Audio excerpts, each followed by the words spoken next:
Apple's low-end iPhone is getting an upgrade, along with a few other products. Apple on Tuesday added 5G connectivity to its low-cost iPhone SE and iPad Air, and introduced a faster chip for a new desktop, a high point in Apple's move to power its devices with microprocessors designed in-house. Apple CEO Tim Cook. The new iPhone SE brings the advanced features and exceptional performance of A15 to our most affordable iPhone. It's going to be great for existing iPhone users who want a highly capable and compact iPhone, and for new users who want to experience iPhone for the first time. Apple slightly hiked the price on the iPhone SE to $429 from $399 for the previous model. The new iPhone starts shipping March 18th. The iPhone SE comes with an A15 Bionic chip, which Apple says is the fastest among competition. Apple also introduced a new monitor, the Studio Display, which can be paired with any Mac, including the MacBook Air and MacBook Pro models. That is priced at $1,599. And the iPad Air also got an upgrade, with Apple's M1 chip that was developed for laptops. The company, which has been broadening its services and other products, also said its Apple TV Plus product would begin showing Major League Baseball games on Friday nights. The weekly doubleheader will be available in 8 countries. Now, it just needs the baseball season to actually start. We don't know yet enough about the connection between burn pits and each of these diseases so many of our veterans are now facing. But I'm committed.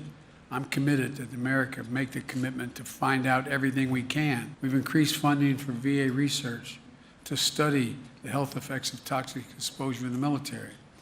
We're speeding up the process to identify and address adverse impacts of military-related environmental exposure.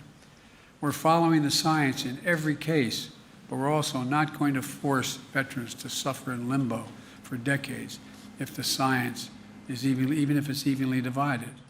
When the evidence doesn't give a clear answer one way or another, the decision we should favor is caring for our veterans while we continue to learn more. Secretary McDonald's is developing a new rule that will add several rare respiratory cancers to the list of presumptive conditions for certain veterans.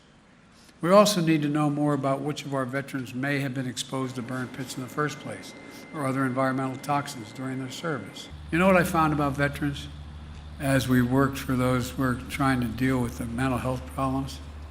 Is they're used to always giving. You don't think you have a right to ask for anything. You don't think you have a right to ask. We're asking you to tell us where you've been, tell us what your needs are. Nothing to be ashamed of, it's to be proud of. Dima Kasyanov is an 8-year-old boy from the embattled city of Kharkiv in Ukraine. He's unconscious and in a pediatric neurosurgery center. His father, Sergei Kasyanov, showed Reuters his son's X-ray. This is shrapnel. It entered via jaw and lodged itself at the base of the skull. The child's mother silently wept. We were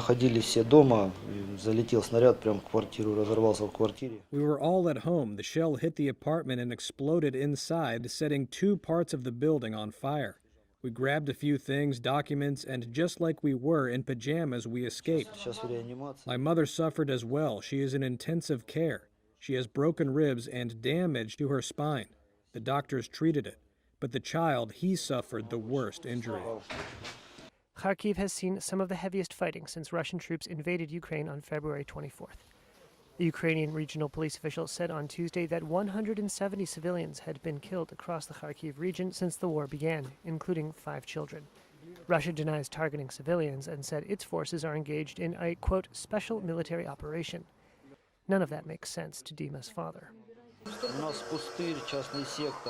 All there is in our part of town are some private businesses and 2 hospitals nearby. No military warehouses, military establishments, units, nothing. Just some orchards, summer houses. This hospital treats the youngest and most defenseless victims of the fighting. A doctor leans over to ask a child, who he calls Little Vova, how he's doing. I'm fine, he replies faintly. Medics said he was hit in the head by a bullet during fighting in the first few days of Russia's attack on Ukraine, one of several children brought into the hospital to be treated for shrapnel and bullet wounds. Oleksandr Dikhnovsky, the doctor who heads the center, said the unit had operated on 4 children with war wounds so far. На жаль, одна дівчинка вчора померла. Sadly, one little girl died yesterday. Вступила до нас з Куп'янська She was admitted on the first night of the aggression and invasion of our country. і нападу на нашу країну. In the surgery theater, a Reuters reporter heard the rumble of a distant explosion. One of the nurses explained that was just part of the job now. McDonald's, Pepsi, Coca-Cola and Starbucks on Tuesday stopped doing sales in Russia as a rebuke for the war on Ukraine. It's a sudden U-turn for the companies, all of which have major operations in Russia and all of which have faced mounting pressure to temporarily pull the plug. McDonald's closed 847 restaurants, but said it would continue paying salaries to its 62,000 employees in Russia. Paul Musgrave, a political scientist at the University of Massachusetts, Amherst, said the move carried symbolic weight. When McDonald's moved into the Soviet Union, it was part of a message of opening up and building trust and cooperation between Russia and the West. And now those avenues have all been closed off. Starbucks is also putting the close sign on hundreds of stores, while Pepsi and Coke announced a raft of suspensions. Pepsi will continue to sell essential products like milk and baby food in Russia.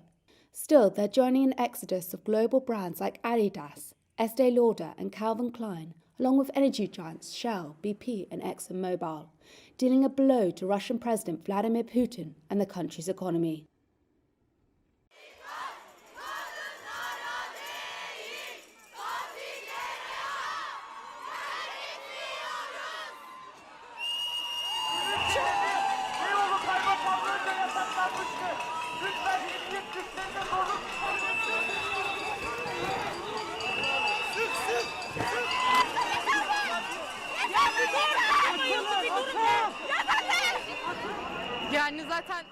You see the state of our country and all the bad things women have to face every day. I walk in fear in the street every day. I came here to walk without being afraid.